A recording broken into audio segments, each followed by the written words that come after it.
ರೋಡಲ್ಲಿ ಒಬ್ಬ ಯಾವನ ವ್ಯಕ್ತಿ ಬಿದ್ದು ಒದಾಡ್ತಾ ನೋಡ್ಕೊಂಡು ಸೀದಾ ಹೋಗೋರು ಜಾಸ್ತಿ. ನಾನು ಅಂತವ್ರನ್ನ ಎದೆ ಮೇಲೆ ಹಾಕೊಂಡು ಎತ್ಕೊಂಡು ಹೋಗ್ತೀನಿ. ನಾವು ಕಷ್ಟದಲ್ಲಿ ಇನ್ನೊಬ್ಬರಿಗೆ ಸಹಾಯ ಮಾಡಬೇಕು, ಅದು ಸೇವೆ ಅಂತಾರೆ. ದುಡ್ಡಿರೋ ಸಹಾಯ ಮಾಡೋದ್ರಲ್ಲಿ ಅರ್ಥ ಇಲ್ಲ. ಪಬ್ಲಿಕ್ ಟಿವಿಲೂ ಪಬ್ಲಿಕ್ ಹೀರೋ ಆಗಿದ್ದೀನಿ, TV5 ಅಲ್ಲಿ ಬಾಹುಬಲಿ ಆಗಿದ್ದೀನಿ. ನನಗೇನೋ ಗೊತ್ತಿಲ್ಲ ಸರ್, ಬದುಕಬೇಕು, ಬೇರೊಬ್ಬರಿಗೋಸ್ಕರ ಬದುಕಬೇಕು. ಅವಾಗ ನಮಗೆ ದೇವ್ರು ಇರ್ತಾರೆ. ನಮ್ಮ ಇಂಟರ್ ಕ್ಯಾಸ್ಟ್ ಮ್ಯಾರೇಜ್, ನಮ್ಮ ಮನೆಯವ್ರು ಹಿಂದೂ, ಬೆಂಗಾಲಿ, ಕಲ್ಕತ್ತಾ. 4 ಜನ ಕೂತ್ಕೊಂಡು ಮಧ್ಯಭಾಗದಲ್ಲಿ ದೀಪ ಹಚ್ಚೋಣ. ಆ ದೀಪ ಎಲ್ರಿಗೂ ಜಾತಿ ನೋಡಿ ಬೆಳಕು ಕೊಟ್ರೆ ಅದು ಒಂದು ಅರ್ಥ ಇದೆ. ಆ ದೀಪಕ್ಕೆ ಜಾತಿ ಇಲ್ಲ ಅಂದ್ರೆ ಒಬ್ಬ ಮನುಷ್ಯ ದೀಪ ತರ ಬದುಕಬೇಕು. ನಾನು ಸಿದ್ಧಗಂಗಾ ಮಠನ ಒಂಥರ ಹಜ್ಜು ಮೆಕ್ಕಾ ತರ ಕಾಣಿಸ್ತಾ ಇದೆ. ನೀನೇ ರಾಮ ನೀನೇ ಶ್ಯಾಮ. ಸ್ನೇಹಿತರೆ, ಸಿದ್ಧಗಂಗಾ ಮಠದ ಈ ಸರಣಿಯ ವಿಡಿಯೋದಲ್ಲಿ ನಿಮ್ಗೊಂದು ವಿಶೇಷವಾದ ವಿಡಿಯೋ ಸ್ನೇಹಿತರೆ. ಏನು ಅಂತಂದರೆ ನಮ್ಮ ಜೊತೆಗೆ ಮುಬಾರಕ್ ಅವರಿದ್ದಾರೆ. ಸೊ ಅವ್ರ ಹೆಸರು ಮುಬಾರಕ್, ಬಟ್ ಅವ್ರು ಎಷ್ಟು ಚೆನ್ನಾಗಿ ಸಂಸ್ಕೃತ ಶ್ಲೋಕಗಳನ್ನ ಹೇಳ್ತಾರೆ ಅಂದರೆ ಇಲ್ಲಿ ಒಂದು ಸ್ಯಾಂಪಲ್ ತೋರಿಸ್ಬೇಕು ಅಂತ ಕೇಳ್ತಾ ಇದ್ದಾರಂತೆ. ಸರ್ ನಮ್ದು ಹನುಮಾನ್ ಚಾಲೀಸವನ್ನು ಹೇಳಬಲ್ಲೆ. ಆಮೇಲೆ ಯಾವ್ದು ಬೇಕು, ಆಂಜನೇಯ ಗರ್ಭ ಸಂಭೂತಂ ಸುಗಿರೋ ಸಜತಮ ರಾಮಪ್ರಿಯ ನಮಸ್ತವ ಹನುಮಾನ್ ಪಾಯಮಂ ಸದಾ ಉಗ್ರಂ ವೀರಂ ಮಹಾವಿಷ್ಣುಂ ಜಲತಂ ಸರತಂ ಬೇಗಂಬುತಂ ಬುತ್ತಂ ನಮ್ಮೆ ಮಹಾ. ಅದಾದ ನಂತರ ಯಾವುದಾದ್ರು ನಾವು ವೆಂಕಟೇಶ್ವರ ದೇವಸ್ಥಾನಕ್ಕೆ ಹೋದಾಗ ನಾವು ಕೈ ಮುಗಿದು ಬರೋದ್ರಲ್ಲಿ ಅರ್ಥ ಇಲ್ಲ. ಆತ ಒಲಿಬೇಕಂದ್ರೆ ಒಂದು ಶ್ಲೋಕಗಳಿರ್ತವೆ. ಆ ಶ್ಲೋಕಗಳು ಹೇಳಿದಾಗ ಆತ ಒಂದು ಸ್ವಲ್ಪ ನಮ್ಮ ಮೇಲೆ ಕನಿಕರ ತೋರಿಸ್ತಾನೆ. ನನ್ನ ಭಾವನೆ, ನಾನು ಎಲ್ಲದನ್ನು ಗೌರವಿಸ್ತೀನಿ. ನನ್ನ ಜೀವನದಲ್ಲಿ ನಾನು ಸುಟ್ಟಾಗಿರೋ ಪದ ಅಂದರೆ ಜಾತಿ. ಜಾತಿ ಅನ್ನೋ ಪದ ಸುಟ್ಟಾಗ್ಬಿಟ್ಟು ನನಗೆ ಜಾತಿ ಅಂದ್ರೆ ಗೊತ್ತಿಲ್ಲ. ಜಾತಿ ಅನ್ನೋದು ಗೊತ್ತಿಲ್ಲ. ಎಲ್ಲ ಧರ್ಮ ಆಚರಿಸ್ತೀನಿ. ನಾನು ಎಲ್ಲರನ್ನೂ ಒಂದೇ ದೃಷ್ಟಿಯಲ್ಲಿ ನೋಡೋದಂದ್ರೆ ಎಲ್ಲ ದೇವರು ಒಂದೇ. ಯಾಕೆಂದರೆ ನಾವು ಏನಾದರೂ ಈಗ ನಾವು 4 ಜನ ಕೂತ್ಕೊಂಡು ಮಧ್ಯಭಾಗದಲ್ಲಿ ದೀಪ ಹಚ್ಚೋಣ. ಆ ದೀಪ ಎಲ್ರಿಗೂ ಜಾತಿ ನೋಡಿ ಬೆಳಕು ಕೊಟ್ಟರೆ ಅದು ಒಂದು ಅರ್ಥ ಇದೆ. ಆ ದೀಪಕ್ಕೆ ಜಾತಿ ಇಲ್ಲ ಅಂದ್ರೆ ಒಬ್ಬ ಮನುಷ್ಯ ದೀಪ ಥರ ಬದುಕಬೇಕು. ಎಣ್ಣೆ ಇಲ್ದಿ ದೀಪ ಬದುಕಬಾರ್ದು. ಅವನು ಎಣ್ಣೆ ಇಟ್ಕೋಬೇಕು, ದೀಪ ಹಚ್ಚಬೇಕು. ಅದು ಯಾವ ಥರ ಸೇವೆ ಮಾಡಬೇಕು, ಕಷ್ಟದಲ್ಲಿ ಒಂದು ಸಹಾಯ ಮಾಡಬೇಕು. ಸುಮ್ಮನೆ ನಾನೊಬ್ಬ ದೊಡ್ಡ ವ್ಯಕ್ತಿ ಅಂತ ಹೇಳ್ಬಿಟ್ಟು ದುಡ್ಡಿರೋದ್ರಿಂದ ಅವನು ದೊಡ್ಡ ವ್ಯಕ್ತಿ ಅಲ್ಲ. ರೋಡಲ್ಲಿ ಒಬ್ಬ ಯಾವನ ವ್ಯಕ್ತಿ ಬಿದ್ದು ಒದಾಡ್ತಾ ನೋಡ್ಕೊಂಡು ಸೀದಾ ಹೋಗೋರು ಜಾಸ್ತಿ. ನಾನು ಅಂಥವ್ರನ್ನ ಎದೆ ಮೇಲೆ ಹಾಕೊಂಡು ಎತ್ಕೊಂಡು ಹೋಗ್ತೀನಿ. ಸೊ ಆ ಥರ ಕಾಪಾಡಿದ್ದೀರಿ? ಸುಮಾರು ಮಾಡಿದ್ದೀನಿ, ಲೆಕ್ಕವೇ ಇಲ್ಲ. ಅಂದರೆ ಅನಾಥ ಕೆಲವರು ಬಂದು ನಮ್ಮ ಮಠದಲ್ಲೇ ಕೆಲವರು ತೀರೋಗಿದ್ದಾರೆ. ಅಂಥವ್ರನ್ನೆಲ್ಲ ನಾನು ಹಾಸ್ಪಿಟ್ಲಿಗೆ ಸೇರಿಸಿರೋಂಥದ್ದು. ಇದಕ್ಕೆ ನನಗೆ ಜೀವನದಲ್ಲೇ ದೊಡ್ಡ ಸ್ಫೂರ್ತಿ ನನಗೆ ನನ್ನ ಆರಾಧ್ಯ ದೈವ ನಮ್ಮ ಶಿವಕುಮಾರ ಸ್ವಾಮಿಗಳು ಮತ್ತು ಸಿದ್ಧಲಿಂಗ ಮಹಾಸ್ವಾಮೀಜಿಯವರು. ಬೇರೆ ಯಾರೂ ಇಲ್ಲ. ನನ್ನ ಎಲ್ಲೂ ದೇವರಂತ ನೋಡಿಲ್ಲ. ಎಲ್ಲರೂ ಹೇಳ್ತಾರೆ ದೇವರಿದ್ದಾನೆ, ನಾನು ಕಣ್ಣಾರೆ ನೋಡಿಲ್ಲ. ಕಂಡಿರೋಂಥ ಇದೊಂದೇ ದೇವರು. ನನ್ನ ಜೀವನದಲ್ಲಿ ನನ್ನ ಬಾಳು ಕೊಟ್ಟವರು, ನನ್ನ ಕೈ ಹಿಡಿದವರು, ಯಾವ ಜಾತಿ ಮತ ಪಂಥ ನೋಡಲಿಲ್ಲ. ನನ್ನ ಶ್ರೀಗಳು ಸಿದ್ಧಲಿಂಗ ಸ್ವಾಮೀಜಿಯವರು ಮತ್ತು ಶಿವಕುಮಾರ ಸ್ವಾಮೀಜಿ ನನ್ನ ಕೈ ಹಿಡಿದ್ರು. ನಾನು ಬೆಳಗ್ಗೆ ಆದರೆ ಸಿದ್ಧಗಂಗಾ ಮಠದಲ್ಲಿ ಕೆಲಸ ಮಾಡೋದು, ಸ್ವಚ್ಛತಾ ಮೇಲ್ವಿಚಾರಕ್ಕೆ ನಾನು ಕೆಲಸ ಮಾಡ್ತಾಯಿದ್ದೀನಿ. ಅಂದರೆ ಪೂರ್ತಿ ಕ್ಲೀನಿಂಗ್ ಡಿಪಾರ್ಟ್ಮೆಂಟ್. ಓದಿದ್ದು ನಾನು ಅರಸೀಕೆರೆ, ಅರಸೀಕೆರೆಯಲ್ಲಿ ಓದಿದ್ದು. ಮಣ್ಣುಡಿಕೆ ಹತ್ರ ನಮ್ಮ ಊರು. ಎಲ್ಲಿ ಬರ್ತದೆ ನೋಡಿಕೆ? ಇಲ್ಲಿಂದ ಒಂದು 12 ಕಿಲೋಮೀಟ್ರ್. ಅಲ್ಲೇ ಓದಿದ್ದು 1ನೇ ಕ್ಲಾಸಿಂದ 4ನೇ ಕ್ಲಾಸ್. ನಾನು ಉರ್ದು ಭಾಷೆ ಅದು ಗೊತ್ತಿಲ್ಲ ಸರ್ ಸರಿಯಾಗಿ, ಕನ್ನಡನ ಓದಿದ್ದು. ನನಗೆ ಕನ್ನಡ ಅಂದರೆ ತುಂಬ ಇಷ್ಟ. ನನ್ನ ತಂದೆ ತಾಯಿಗೆ ದೊಡ್ಡ ನಮಸ್ಕಾರ ಮಾಡೋದೇನೆಂದರೆ, ನಾನು ಆಗಿನ ಕಾಲದಲ್ಲಿ, ನನಗೆ 51 ವರ್ಷ, ಆಗಿನ ಕಾಲ ನನಗೆ ಕನ್ನಡ ಓದಿಸಿದ್ರಲ್ಲ, ತುಂಬ ಹೆಮ್ಮೆ ಇದೆ, ತುಂಬ ಖುಷಿ ಇದೆ, ತುಂಬ ಖುಷಿ ಇದೆ ನನಗೆ ಅದೊಂದು ವಿಚಾರದಲ್ಲಿ. ಸೊ ಏನು ಓದಿದ್ರೆ? ನಾನು ಫಸ್ಟ್ ಇಯರ್ ಓದಿದೆ. ಸೆಕೆಂಡ್ ಇಯರ್ಗೆ ನಮ್ಮ ಮನೆ ಆರ್ಥಿಕ ಪರಿಸ್ಥಿತಿ ತುಂಬ ಇಕ್ಕಟ್ಟಾಯಿತು. ಮನೆಗೆ ದೊಡ್ಡ ಮಗ, 2 ತಂಗಿದರು, 2 ತಮ್ಮದಿರು. ಎಲ್ರಿಗೂ ನಾನು 1 ರೂಪಾಯಿಗೆ ಒಂದು ದಿನ ಕೂಲಿ ಮಾಡ್ತೀನಿ ಸರ್. ನಾನು 30 ಪೈಸೆ ತಟ್ಟೆ ಇಡ್ಲಿ ಅವಾಗ 48 ವರ್ಷದ ಹಿಂದೆ 30 ಪೈಸೆ ತಟ್ಟೆ ಇಡ್ಲಿ ತಿಂದೀನಿ, ಕಲ್ಲೊತ್ತಿದ್ದೀನಿ, ಮಣ್ಣೊತ್ತಿದ್ದೀನಿ. ಆಗಿನ ಟೈಮಲ್ಲೂ ಸಹ ನಾನು ಸ್ಕೂಲಿಗೆ ಹೋಗ್ಬೇಕಾದ್ರೆ ಈ ಯಾರನ್ನ ಬಡವ್ರು ಹುಡುಗರು ಬಂದರೆ ಯೂನಿಫಾರ್ಮ್ ಇಲ್ಲ ಅಂದರೆ ಆಚೆ ನಿಲ್ಲಿಸ್ಬಿಡೋರು. ನಾನು ಬಟ್ಟೆ ಬಿಚ್ಚಿ ಕೊಟ್ಬಿಟ್ಟು ಮೆತ್ತಗೆ ಮನೆಗೆ ಬಂದುಬಿಟ್ಟಿದ್ದೀನಿ. ನಾನು ಮನೆ ದಿವಸ ಇನ್ನೊಂದು ಬಟ್ಟೆ ಹಾಕೊಂಡು ಹೋಗಿದ್ದೆ. ನಾನು ಇನ್ನೊಬ್ಬನ ಕಷ್ಟಕ್ಕಾಗೋದ್ರಲ್ಲಿ ಎಷ್ಟು ಖುಷಿ, ಸಂತೋಷ ಬೇರೆ ಯಾವುದ್ರಲ್ಲಿ ಕಂಡಿಲ್ಲ. ನಾನು ಆಟೋ ಓಡಿಸ್ತಿದ್ದೆ ಸರ್. ಆಟೋ ಸುಮಾರು ಲಕ್ಷಾಂತರ ರೂಪಾಯಿ ದುಡ್ಡು ಸಿಕ್ಕಿ ತಗೊಂಡು ವಾಪಸ್ ಕೊಟ್ಟೆ. ಆಟೋದಲ್ಲಿ ಬಿಟ್ಟೋಗಿರೋದು ಎಲ್ಲ ನಿದರ್ಶನಗಳು ನನ್ನ ಹತ್ರ ಇದೆ. ಇಲ್ಲಿವರೆಗೂ ಸುಮಾರು ಒಂದು 14-15 ಸಾವಿರ ಜನರಿಗೆ ಫ್ರೀಯಾಗಿ 1 ರೂಪಾಯಿ ಮುಟ್ಟಿಲ್ಲ. ಕೈ ಕಾಲು ಬೆನ್ನು ಏನಾದರೂ ಅಂಗವಿ ತೊಂದರೆ ಆಗಿದ್ರೆ ಉಳುಕಿದ್ರೆ ಎಲ್ಲ ಫ್ರೀಯಾಗಿ ರೆಡಿ ಮಾಡಿದ್ದೀನಿ. ಜೊತೆಗೆ ನನಗೆ ಜೀವನದಲ್ಲಿ ತೃಪ್ತಿ ಇರೋದು ಸೇವೆ, ಬೇರೆ ಏನೂ ಗೊತ್ತಿಲ್ಲ. ಕೆಲವರಿಗೆ ಒಂದೊಂದು ಆಸೆ ಆಕಾಂಕ್ಷೆಗಳಿರುತ್ತೆ. ನನಗಿರೋದೇ ಎಷ್ಟು, ಯಾರನ್ನ ಕಷ್ಟದಲ್ಲಿದ್ದರೆ ಅಂಥವ್ರಿಗೆ ನಾನು ಸಹಾಯ ಮಾಡೋದ್ರಲ್ಲಿ ಇರೋಷ್ಟು ತೃಪ್ತಿ ಏನಿಲ್ಲ. ನಾನು ಅದು ಶ್ರೀಮಂತ ಅಲ್ಲ ಸರ್, ಸೇವೆನೇ ನನಗೆ ಜೀವನ. ನನ್ನ ಮಗಳು ಇಂಜಿನಿಯರಿಂಗ್ ಆಗಿದೆ. ನಮ್ಮ ಮನೆಯವರು ಬಂದು ನಮ್ಮದು ಇಂಟರ್ ಕ್ಯಾಸ್ಟ್ ಮ್ಯಾರೇಜ್, ಅಂದರೆ ಅಂತರ್ಜಾತಿ ವಿವಾಹ. ಆದ್ರೂ ಕೂಡ ನಮ್ಮ ಮನೇಲಿ ಎಲ್ಲ ಧರ್ಮ ಆಚರಿಸ್ತೀವಿ. ಸೊ ನೀವು ಮುಸಲ್ಮಾನರು? ನಮ್ಮ ಮನೆಯವರು ಬೆಂಗಾಲಿ, ಕಲ್ಕತ್ತಾ, ಹಿಂದೂ. ಹೆಂಗೆ ಸಿಕ್ಕರವರು? ಕರಾಟೆ ಮಾಸ್ಟರ್ ಇದ್ದಾಗ ನಮ್ಮ ಕರಾಟೆ ಕ್ಲಾಸಲ್ಲಿ ಇಷ್ಟಪಟ್ಟರು ಸರ್ ನನಗೆ. ನೀವು ಕರಾಟೆ ಮಾಸ್ಟರ್? ನೀವು ನಮ್ಮ ತಂದೆ ತಾಯಿಗೂ ಜಾತಿ ಅಂದರೆ ಆಗಲ್ಲ.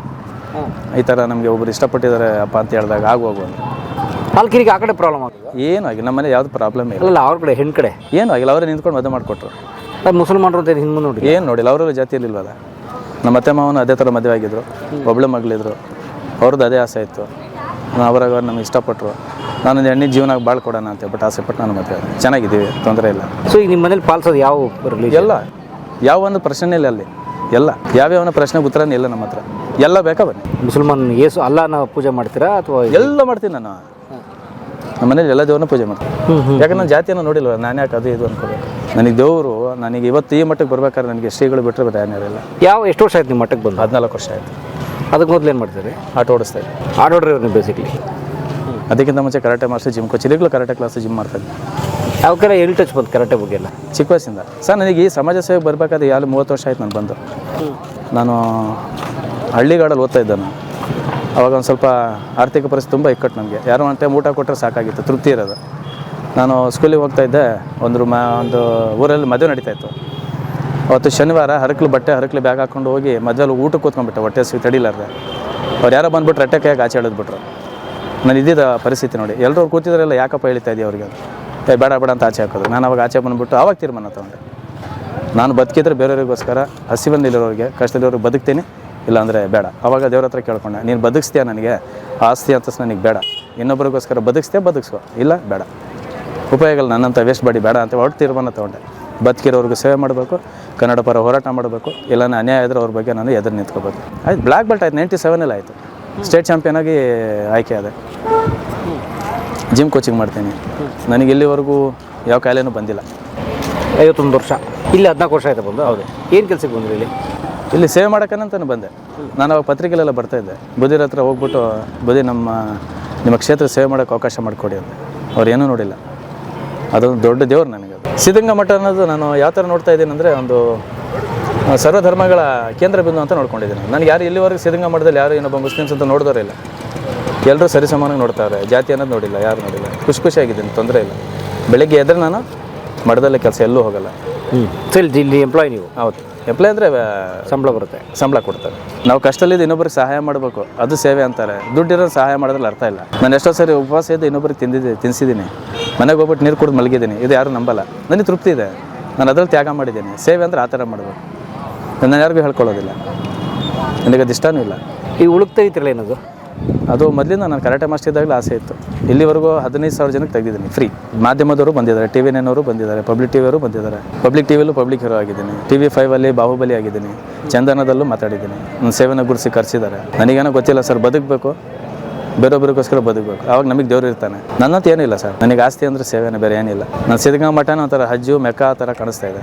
ಯಾಕಂದ್ರೆ ಸಿದ್ಧಗಂಗಾ ಮಠದ ಯಾವ ಜಾತಿನೂ ಇಲ್ವಲ್ಲ ಸರ್. 120 ಜಾತಿಯವರು ಓದ್ತಾ ಇದ್ದಾರೆ. ಎಲ್ರಿಗೂ ಸರಿಸಮಾನದ ಹಕ್ಕಿದೆ. ಬುದ್ಧಿಯವರು ಇವತ್ತಿನ ಯಾರಿಗೂ ಜಾತಿ ಅಂತ ನೋಡೇ ಇಲ್ಲ. ನನಗೊಂದು ದೊಡ್ಡ ಖುಷಿ ಅನ್ನೋ ಜೀವನದಲ್ಲಿ ಒಂದು ಕನಸಿತ್ತು. ಒಳ್ಳೆ ಜೊತೆ ಸೇವೆ ಮಾಡ್ಬೇಕು, ಸಿಕ್ತು, ಸಾಕು.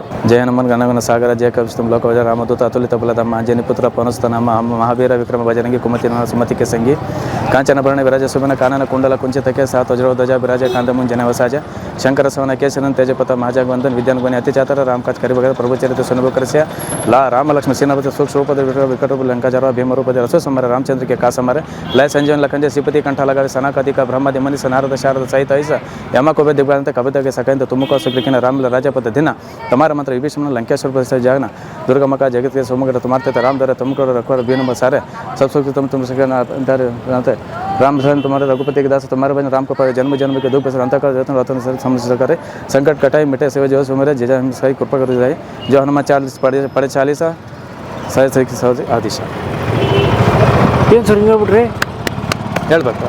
ವಾವ್, ಒಳ್ಳೆದಾಗಲಿ ನಿಮಗೆ. ನನ್ನ ಜೀವನದಲ್ಲಿ ಒಂದು ಟೀ ರುಚಿ ಗೊತ್ತಿಲ್ಲ, ಒಂದು ಕಾಫಿ ರುಚಿ ಗೊತ್ತಿಲ್ಲ, ಯಾವುದೂ ಇಲ್ಲ. ಯಾಕೆ ಕುಡಿಯಲ್ಲ? ಅಭ್ಯಾಸ ಇಲ್ಲ.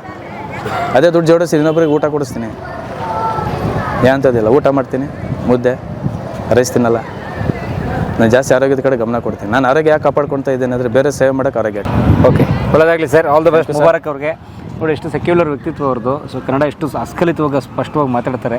ಧನ್ಯವಾದ ಅವರಿಗೆ. ಸೊ ಸಿದ್ಧಗಂಗಾ ಮಠದಲ್ಲಿ ಅವರು ಇಲ್ಲಿನ ಸ್ವಚ್ಛತಾ ಉಸ್ತುವಾರಿ, ಅವರು ಕ್ಲೀನಿಂಗ್ ಇನ್ಚಾರ್ಜ್ ಅವರು. ಧನ್ಯವಾದಗಳು ಸರ್, ನಮಸ್ಕಾರ. ನಮ್ಮನ್ನು ಗುರುತಿಸಿ ನೀವು ನನ್ನ ಸಮಾಜ ಸೇವೆನ ಗುರುತಿಸ್ಬಿಟ್ಟು ಒಂದು ಸಮಾಜಕ್ಕೆ ತೋರಿಸ್ತಾ ಇದ್ದೀರಾ. ಖುಷಿ ಇದೆ. ನನ್ನ ಜೀವನದಲ್ಲಿ ಒಂದು ಆಸೆ ಇತ್ತು. ಬಿಗ್ ಬಾಸಿಗೆ 2 ಸಾರಿ ಹೋದೆ. ಪರಮೇಶ್ ಗೋಣ್ಕರ್ ಸರ್ ಆಯ್ಕೆನೂ ಮಾಡಿದ್ರು, ನಿಮಗೆ ಕರಿತೀನಿ ಅಂದ್ರೆ ಏನೂ ಕರೆದಿಲ್ಲ. ದೊಡ್ಡ ಶ್ರೀಗಳು ಹಿರಿಯ ಶಿವಕುಮಾರ ಸ್ವಾಮಿಗಳು ನಮ್ಮ ಸೇವೆನ ಗುರುತಿಸಿ ಅವ್ರು ಲೆಟರ್ ಕೊಟ್ಟಿದ್ದಾರೆ ಅವ್ರಿಗೆ. ಬಿಗ್ ಬಾಸ್ ಹೋಗಿ ಅಂತ ಚಿಕ್ಕಬಳ್ಳೂರು ನಮ್ಮ ಸಿದ್ಧಲಿಂಗ ಸ್ವಾಮೀಜಿಯವರು ಕಳಿಸಿದ್ದಾರೆ. ಅವರ ಆಫೀಸಿಗೆ ಹೋಗಿದ್ದು, ಆಯ್ಕೆ ಮಾಡಿದ್ರು ಮುಬಾರಕರು, ನಿಮ್ಗೆ ಕರೆದಾಗ ಬನ್ನಿ ಅಂದರು. 3 ವರ್ಷ ಆಯ್ತು, ಇನ್ನೂ ಕರೆದಿಲ್ಲ. ದೇವ್ರದೇ ನೋಡೋಣ. ಯಾಕೆ ಬಿಗ್ ಬಾಸಿಗೆ ಇಷ್ಟಪಡೋದೇನೆಂದರೆ ಅದೊಂಥರ ನಾವು ಕಲ್ಲಾಗ ಒಳಗಡೆ ಹೋಗ್ತೀವಿ, ಶಿಲೆಯಾಗ ಆಚೆ ಬರ್ತೀವಿ, ಯಾರೇನಂತಾರೋ ಗೊತ್ತಿಲ್ಲ. ಅದರಲ್ಲಿ ಮನುಷ್ಯನ ಸಮಾಜ ಸೇವೆನ ಗುರುತಿಸೋದಕ್ಕೆ ಹೋಗ್ಬೇಕಂತ ಒಂದು ಆಸೆ, ಬೇರೆ ಇನ್ನೇನಿಲ್ಲ. ಸಮಾಜ ಗುರುತಿಸಿದ್ರೆ ನನ್ನ ಸೇವೆ ನೋಡಿ ಇನ್ನೊಬ್ರಿಗೆ ಮಾಡ್ತೇವೆ, ಅದು ಖುಷಿ ಯಾವುದೂ ಇಲ್ಲ.